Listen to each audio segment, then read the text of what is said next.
Hey, it's Bobby Bones with some exciting news. Open booking is here for the Top Shelf Country Cruise, setting sail February 2026 aboard the luxurious Celebrity Reflection. Spots are filling up fast, so book your stateroom today or sign up to become a lineup insider to receive the final lineup 48 hours prior to the public.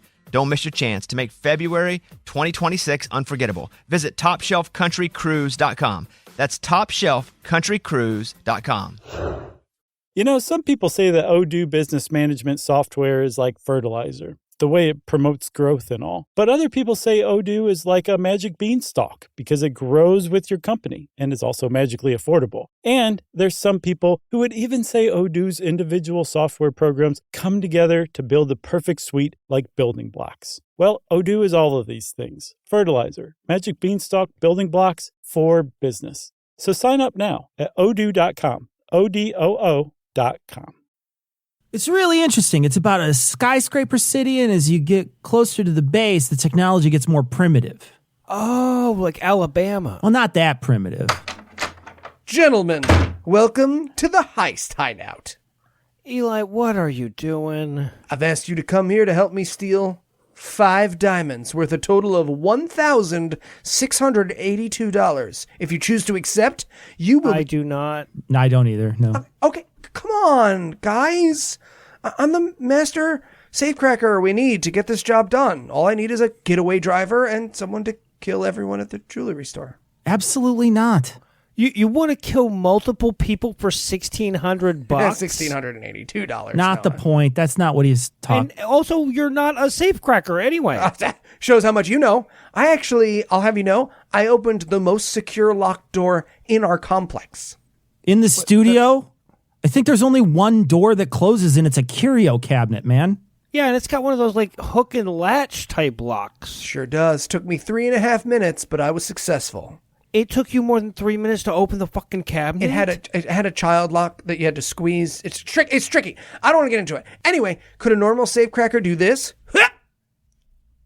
Rip their pants while doing a somersault? Probably. It would depend on the tightness of the pants. Yeah, significant stresses and all that. I mean, I suspect a toddler with the right outerwear could do it. I can't move. I think I threw my back out. Okay. Bad. All right, well, think on what you've done. We'll see you later. So back to the story. Anyway, this guy comes from the upper level, but you don't find that out right away. You have to get back into the story. Guys, are we done for the heist? Guys? This is fine. This is cool.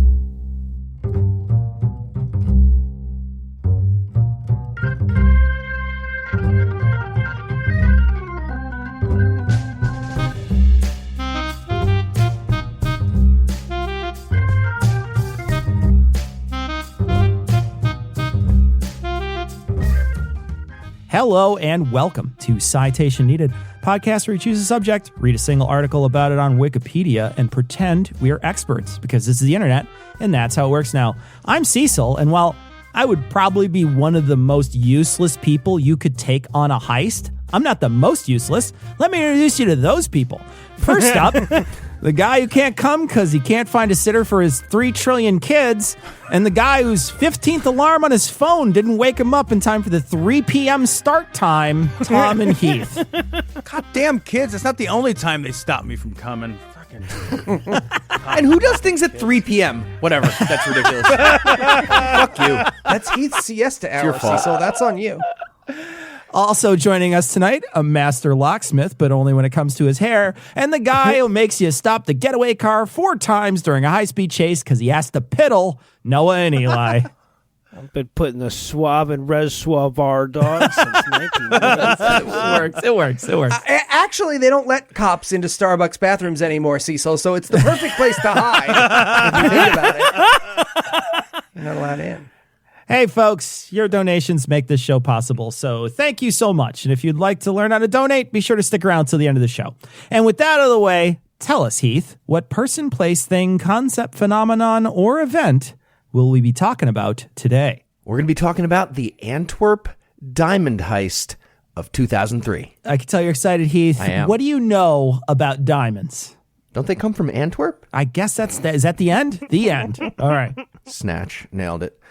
And that's where our story begins. Antwerp. Picture the scene.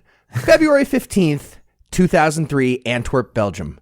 American tennis phenom Venus Williams is ranked number 2 in the world, outplaying everyone except her impossibly talented younger sister, Serena. Venus is coming off a grueling 3-set loss to Serena in the finals of the Australian Open. But now, Venus is in the semifinals of a tournament called the Diamond Games in the diamond capital of the world. And she's on her way to winning the whole thing for the second straight year and giving her a chance at winning a solid gold tennis racket encrusted in diamonds worth $1.3 million. But on the other side of town, the real diamond caper is unfolding. In fact, it's going to be the biggest diamond caper in the history of the world. It's now known as the Heist of the Century, worth over $100 million in a single day. Yeah, it was 2 guys at the Diamond Hockey Games boosting a solid gold Zamboni. It was That'd be awesome. Heath, can I just say thank you for finally contextualizing our podcast alongside the careers of the Williams sisters so that our listeners can follow along? You're welcome. That's how Wired did it. I read a lot of an article from Wired. They talked Man, about all I know is if tennis. you win a fucking solid gold and diamond encrusted life-size tennis racket, and if you don't wear that bitch around your neck like a Flava Flav clock, you have missed an opportunity. Hell yeah.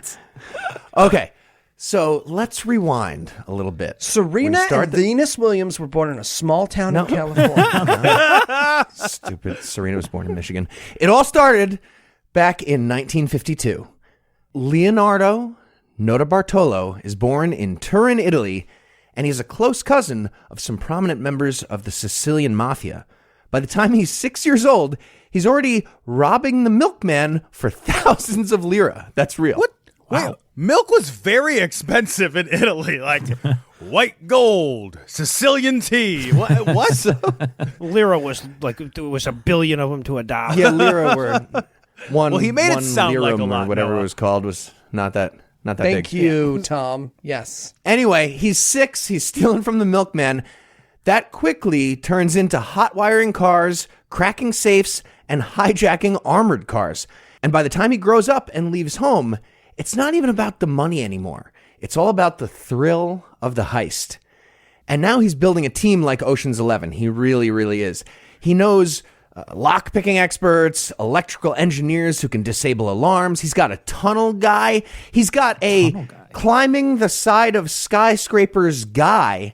And he's running elaborate operations. The crew eventually becomes known as the School of Turin. Oh, if they disappear at the end, leaving nothing but a shroud, I am in. All right, but so I feel like if your group of robbers becomes known as something, you have already fucked this up. All right.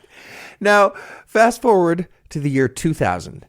Notarbartolo is 48 years old, and stealing stuff in Italy is way too easy. So he decides to step it up to the big leagues.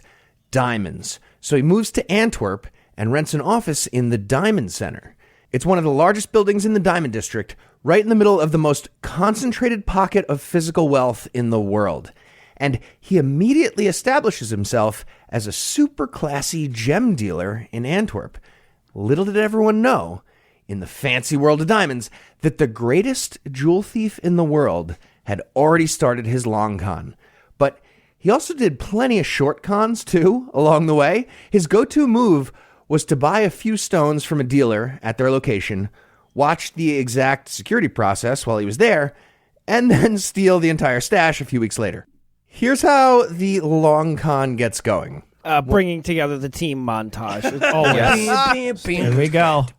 Correct. There was one of those. It's about to happen. But one of the local dealers approaches Notarbartolo, and he offers him 100,000 euros to answer one single question.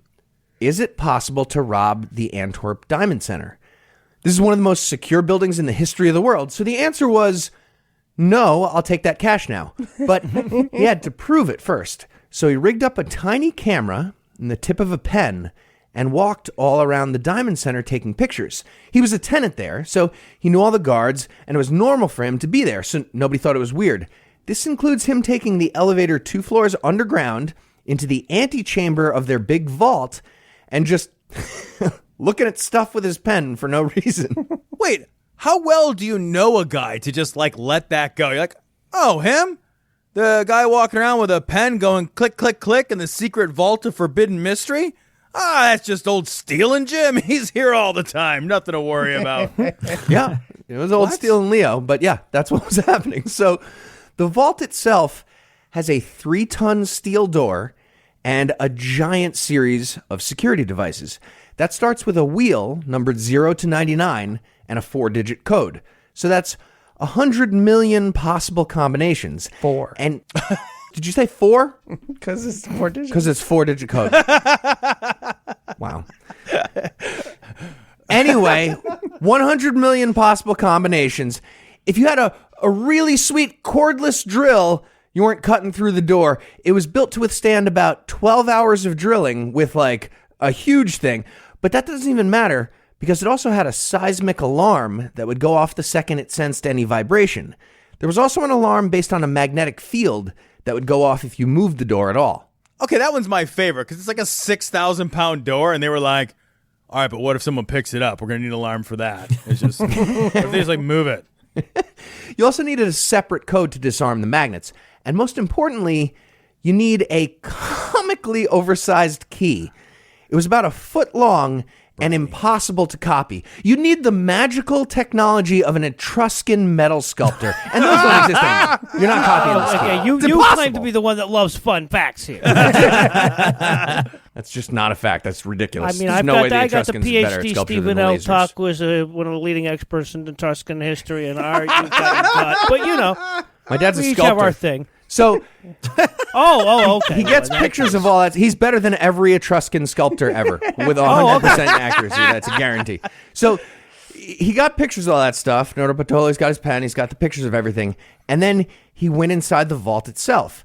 Apparently, they just leave the door open during the day. They really do. Well, sure, the thing's fucking heavy. They can't be opening and closing it all day just because some random building tenant wants to come in and nonchalantly take their pen for a walk. That's accurate. So he just pressed a button, and a guard recognized him as a regular tenant on the camera, and the guard buzzed him through their shockingly laid-back daytime turnstile thing in front of the vault. So from inside the vault, he got pictures of the motion sensor, the heat sensor, and the light sensor, and the mechanics of the steel and copper safe deposit boxes that line the walls in there. There's like 189 of them, whole bunch of diamonds.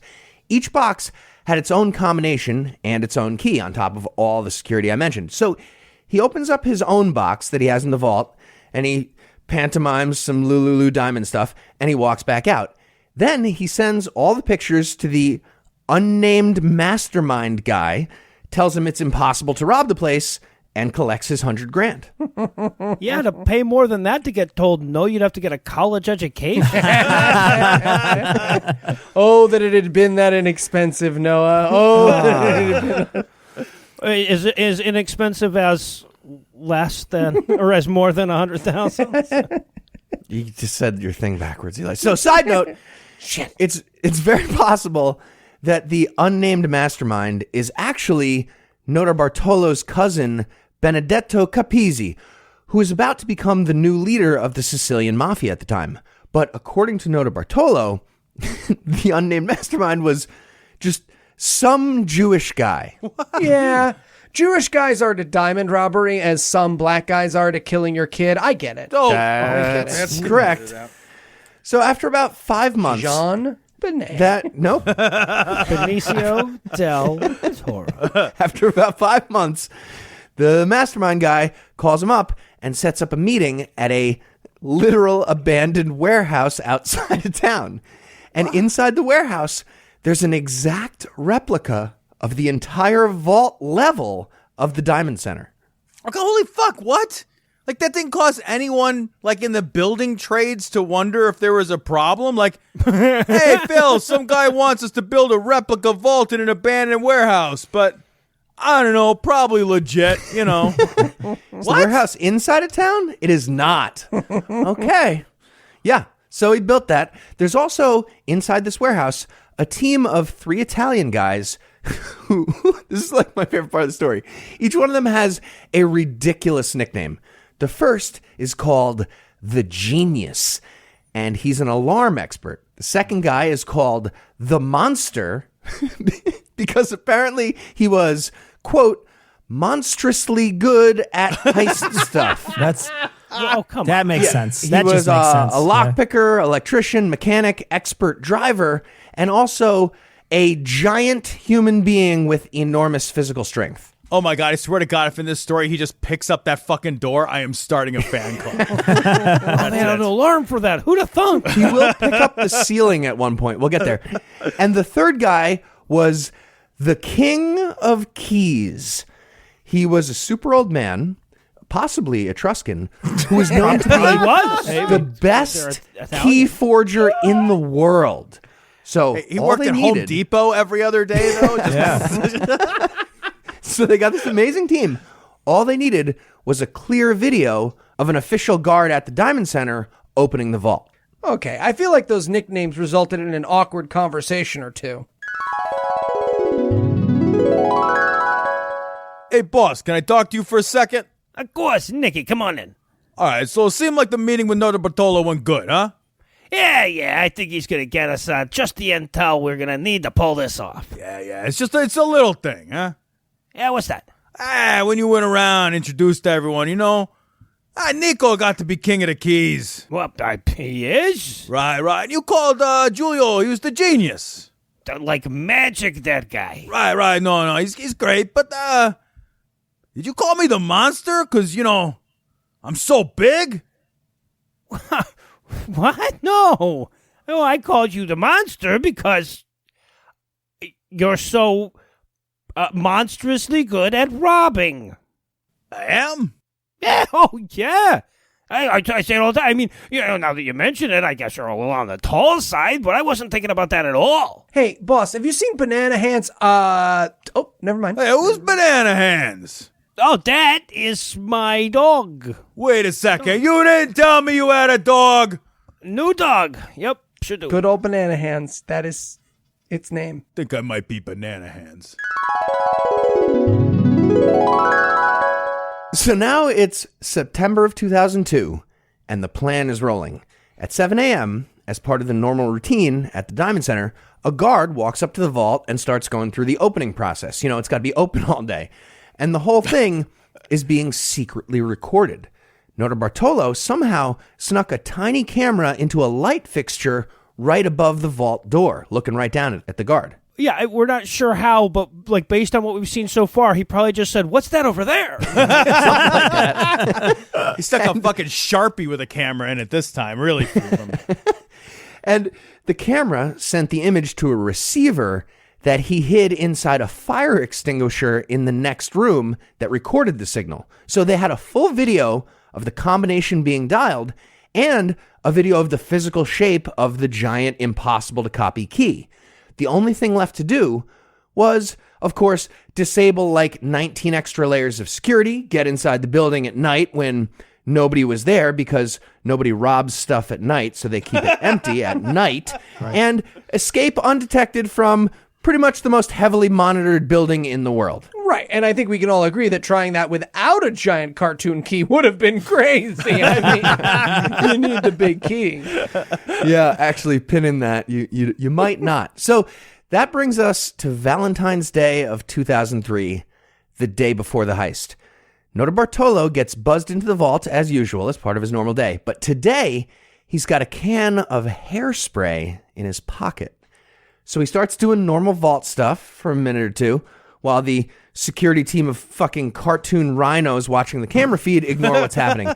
Then he steps away from his box for a second and sprays a thin coat of mist from the hairspray onto the heat and motion sensor. Apparently, the Diamond Center combined those two things into one device to keep the budget under control at their, again, Diamond Center. Yeah. And the film of Hairspray was able to prevent the sensors from detecting motion or body heat like they're supposed to. They had no idea how long that would last, but that was the plan. Wait. How would they know that it would work, but not how long it would work? Like, do the security defeating properties of fucking Aquanet not translate perfectly out of the abandoned warehouse lab environment? What? I don't know. They guessed. They were like, we'll do it fast. It's fine. Bottom line, it needed to be at least enough time for a giant Italian man named the Monster to stand right next to the sensor early the next morning and install a bypass. Great. Well, these guys break into a $3 billion safe with a bent paperclip, a half-eaten jawbreaker, and a can of goose grease. We're going to take a quick break.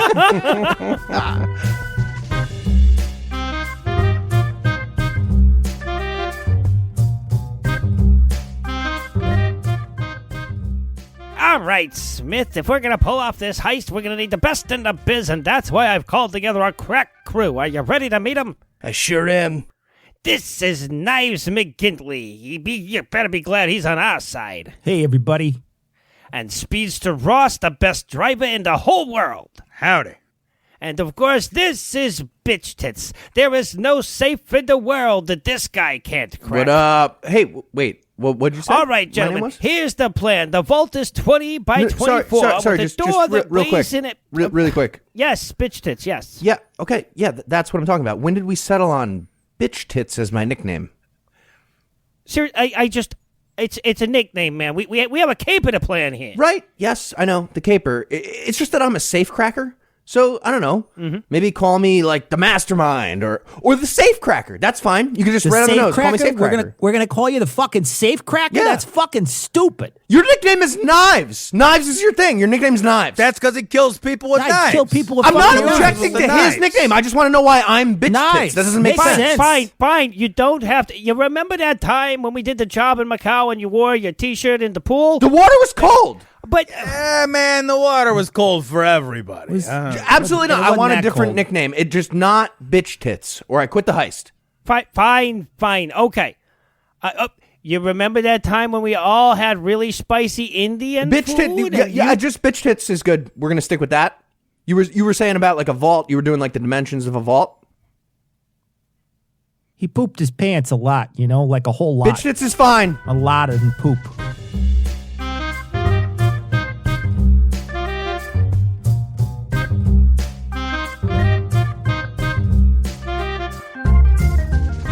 So when we left off, we had a genius computer hacker and a keymaster. All we needed was albino twins, and we'd have the worst Matrix movie. What happened Second next? worst Matrix movie. Worst Hello. one.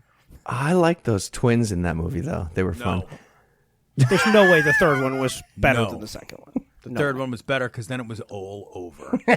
No, it's not. coming though. back. There's It's another not, one yeah. It's coming. not, in my mind, it's not. They need to get Will Smith. They just need to go back and correct that. Ooh, reboot. Love it. Yeah. All right. Well, let's get back to the story. So now it is go time.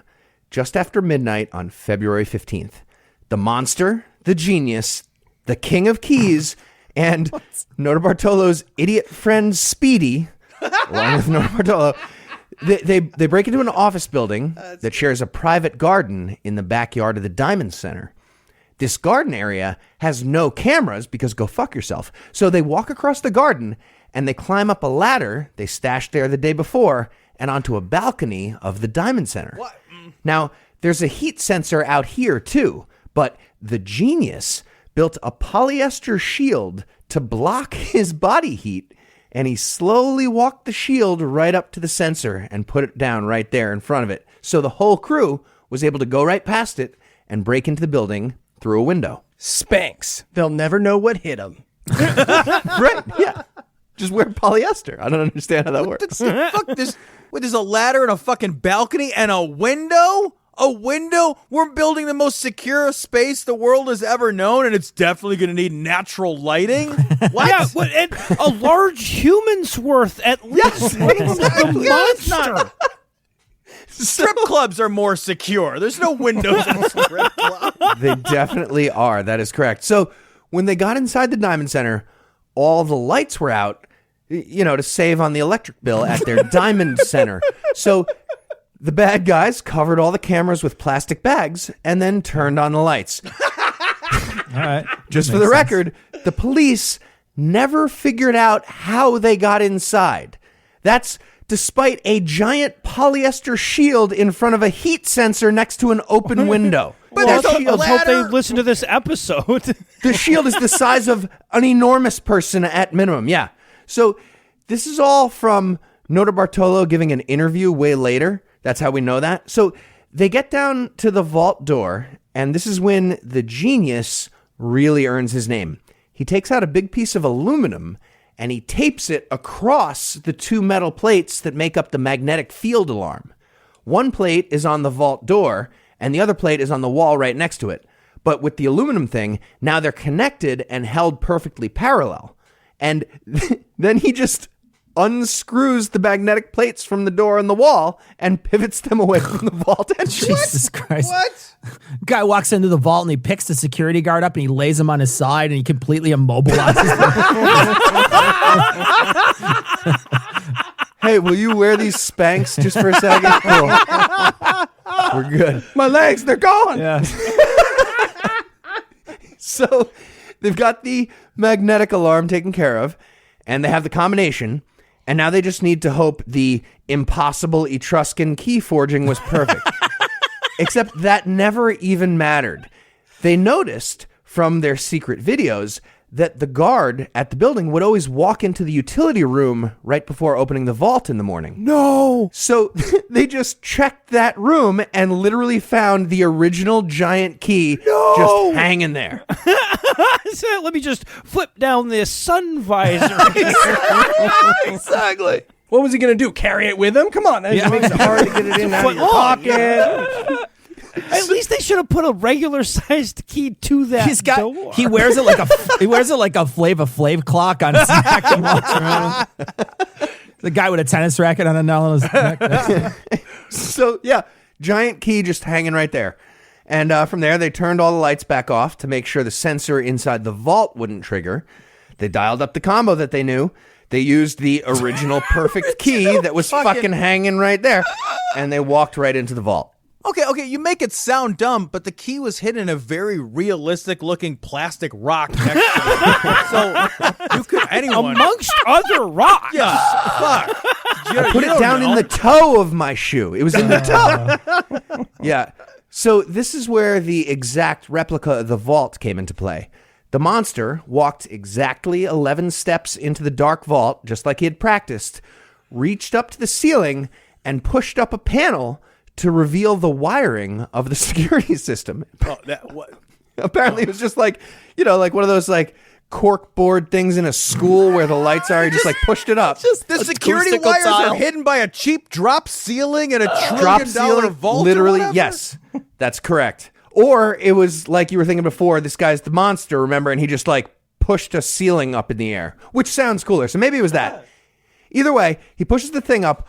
All the sensors were connected as a single unit, all 4 sensors they were using, and that unit had one inbound wire and one outbound wire connected to the building alarm. So it would shoot an electric pulse through the thing, and if the pulse didn't come back, the whole building alarm would go off. If any of the sensors were tripped, it would break that circuit and it would set off the alarm. So he stripped the inbound wire and the outbound wire and clipped a new bridge wire between them that kept the circuit together regardless of what happened with the sensors. And he did all that fast enough that his enormous, giant, sweaty Italian body didn't get picked up by the heat sensor through that hairspray from like 12 hours ago. I'm sorry. And they needed an extra replica of the vault for this plan? Yeah. Hey, I feel like you're good with a ladder and some wires. The matching upholstery that they set up probably wasn't necessary. No. It's a nice touch, though. I like that. Yeah, I like sure. that they did the replica. So the security system was completely disabled, and they went to work opening the deposit boxes. They did this with a hand-cranked drill. Oh, that's just showing off at that by point. one That's all that is. hand-cranked drill. Yeah. And by 5:30 a.m., they'd cracked into 109 boxes. So they stuffed all their loot into duffel bags, carried it all back the way they came, through the neighboring office building, and into the getaway car where Notarbartolo was waiting. And they drove away with about $100 million worth of diamonds. Wow. An Italian guy drilling into 109 vault boxes with a hand crank drill. At 5:30, that vault smelled like a foot, man. Fuck. Yeah, so the team splits up at this point to leave town, and they're going to meet back up in Italy and check out their loot. But first, it's Notarbartolo and Speedy's job to collect up all the incriminating evidence of the stuff they'd been planning and burn all that stuff.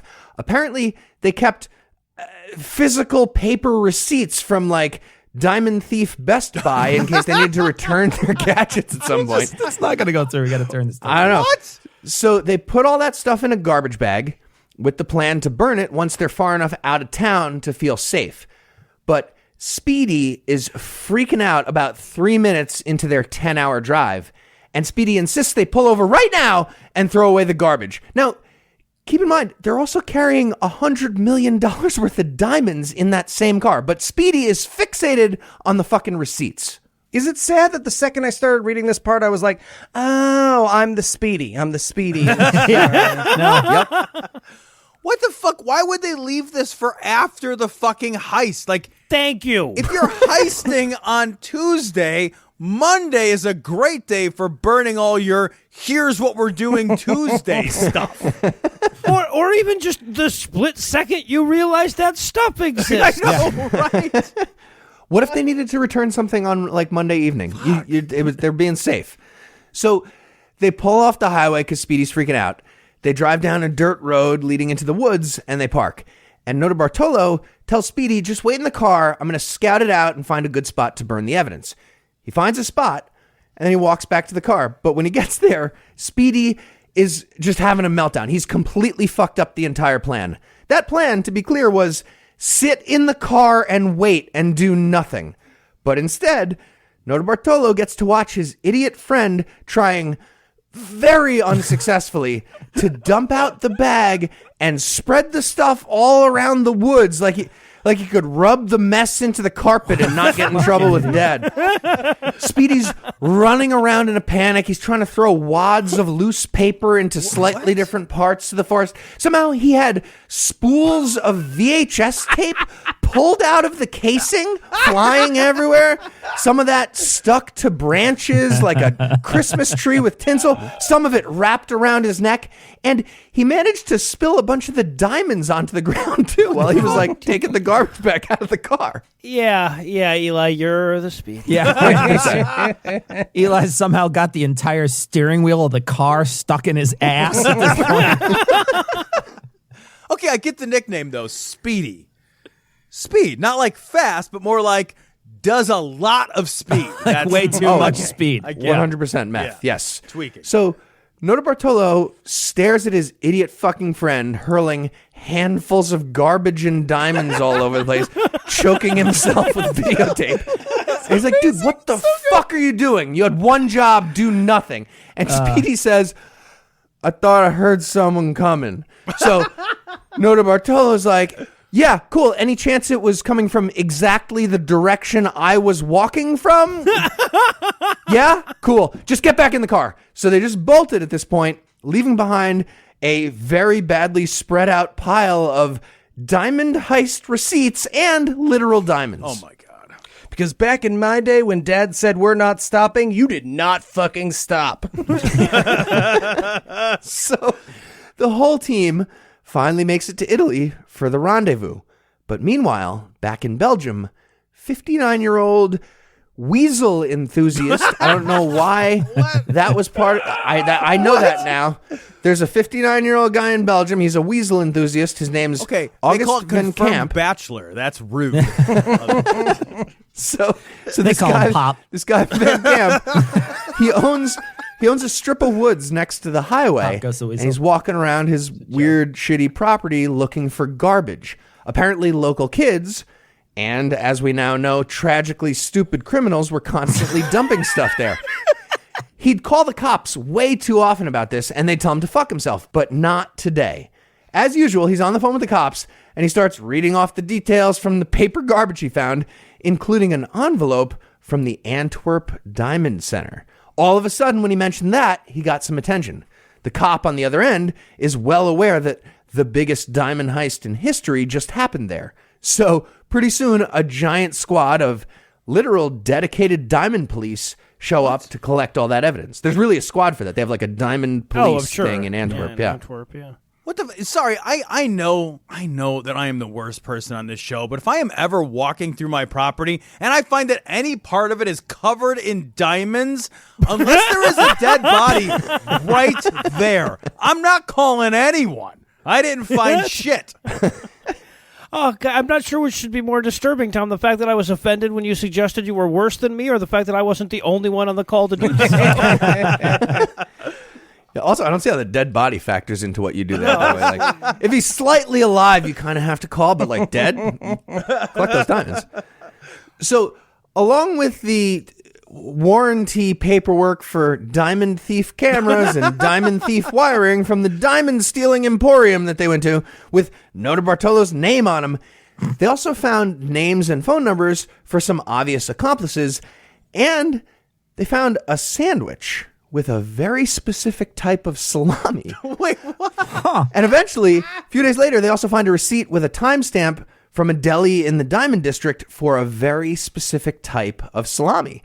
And the deli had security camera footage of the monster buying that exact salami 2 days before the heist. So they kind of put it all together. Diamond police go to the deli. Hey, buddy, we're looking for a certain kind of meat. Genoa salami? Genoa? I didn't know how you were going to do that. So, well played. So the cops, they have a pretty good idea who did it at this point, but now they had to find him, and that's not easy. Unless, of course, the head diamond thief drives right back to Antwerp to return his rental car and pretend nothing happened. What?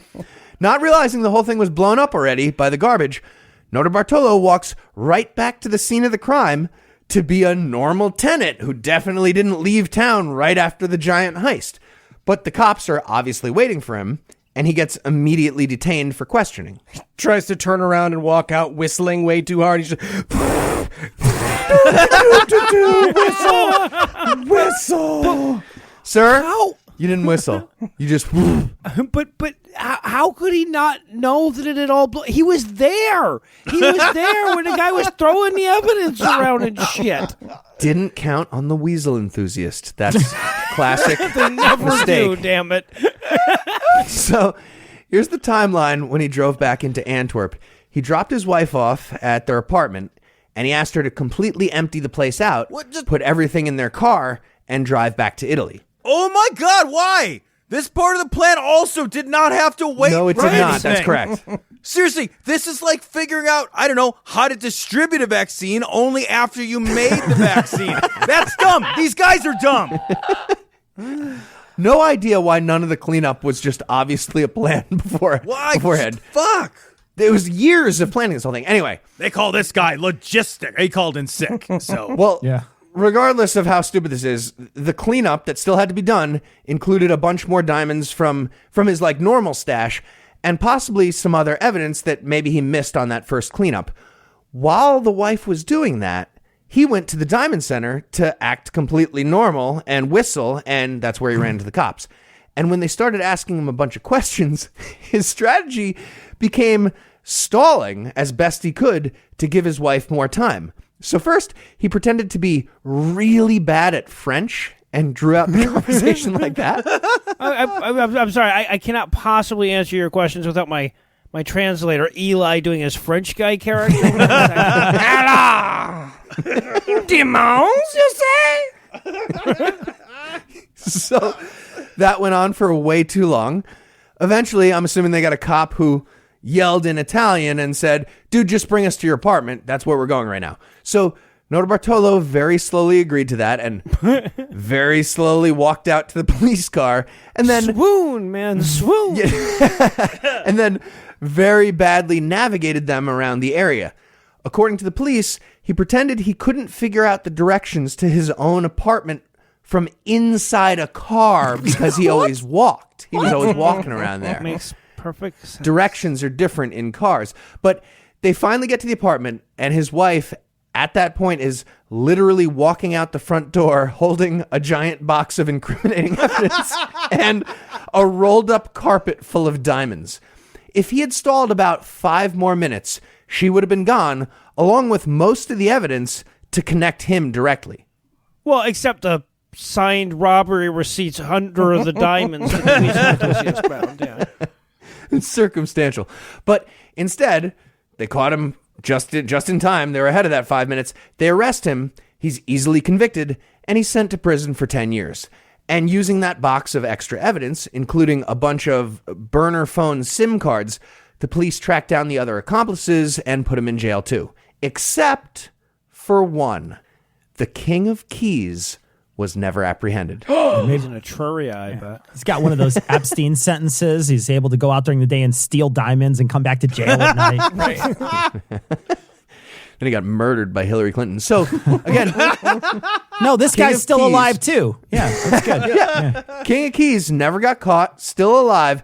Well, And that's because, like, look, if you caught him, you throw him in a Yeah, prison. he's the key. He's the king of fucking keys. he's getting right back out. He's just looking in the room next to his cell, and he's like, oh, the key. Cool. Great. I didn't spend my apprenticeship at Ace Hardware for nothing, guys. That's right, though. He never got caught, and most of the diamonds never got recovered. And that brings us to the big unanswered question. Who was the mastermind who hired this Ocean's 11 crew, and how much money did that guy get away with stealing? Nota Bartolo claims it was the Jews again, but there's a speculation that he's just covering for the real mastermind, his cousin in the Sicilian mafia. Whoever it was, that guy made some huge money and never got caught. Right, and Norte Bartolo got to serve his prison sentence without someone adding a bunch of holes to his body. So everyone won, if you think about it. Everyone won. Everyone did kind of win, except if you lost your diamonds.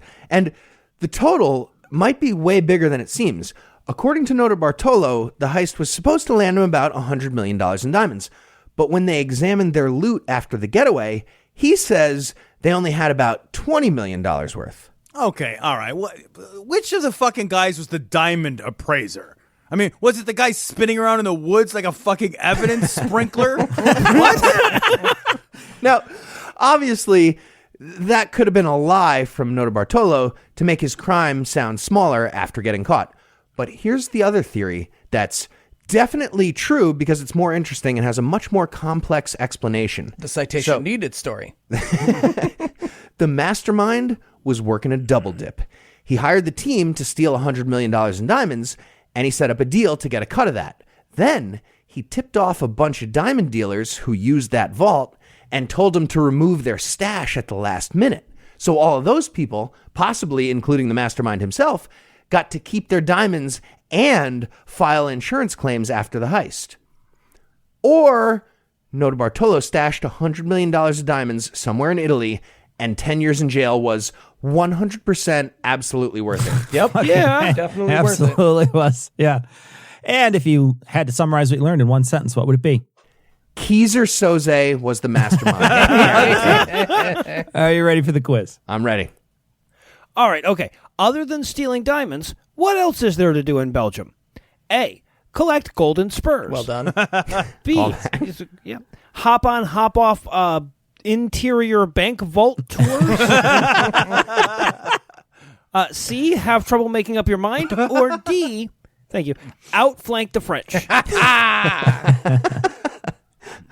All right, I'm definitely going with the hop on, hop off tour of the bank vault. 'Cause how lax is the security there? Like, I know they had layers of it, but like so many dumb fucking things they were doing on top of it. Wow. That Just is correct. That is windows the most fun thing that to do. you could just open from the outside. Whatever. All right, Heath. Obviously, if this crew were diamond heist guys, we would need some pretty sweet nicknames. So what would our heist nicknames be? A, for Tom, Pockets. Thank you, Alan. For Cecil, Floby. For Noah, Foodie. For Eli, Stool. Oh. Or for you, Heath, Ringtone. Why am I ringtone? Pretty The Google sure that Fi- isn't how Because you don't questions answer the phone. work. But Yeah, you get that is not how questions work. That's, I don't. This segment is not. All right. N/A. How can you tell if you're the Speedy of your heist crew? A. Mom said you get to pick your own nickname. B. Everyone in the crew keeps telling you that your job is just as important as everyone else's, maybe more. Or C. So rough. You're the only member of the heist crew related to the guy planning the heist. By the way, Speedy's entire job during the heist was just have a cell phone and like kind of run upstairs a couple stories from the vault level and call Nota Bartolo and be like, okay, we're still stealing diamonds. We'll be back. And then run back down. And then run back up and be like, okay, we're still stealing them. We're coming in a little bit. Speedy wasn't even the fucking driver? No, he wasn't even the driver. Nota Bartolo was the driver. Yeah. Yep. So to answer your question, Eli, D, all of the above. You're Oh, Speedy. that is incorrect. It is just B and C. Oh, wow. You're Eli, telling that makes me you you're the telling winner. me your mom didn't tell you got to pick your own nickname? No. She didn't. That's Eli's unrelated. the winner. Eli, pick somebody. Thank you. I choose Noah for next week. All right. Well, for Tom, Noah, Eli, and Heath, I'm Cecil. Thank you for hanging out with us today. We'll be back next week, and by then, Noah will be an expert on something else. Between now and then, listen to our other shows. I'm sure you found them before. And if you'd like to help keep this show going, you can make a per episode donation at patreon.com/citationpod or leave us a 5-star review everywhere you can.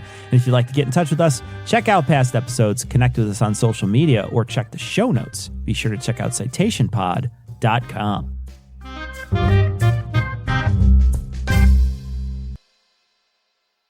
All right, we're in. Knives. Are the guards taken out?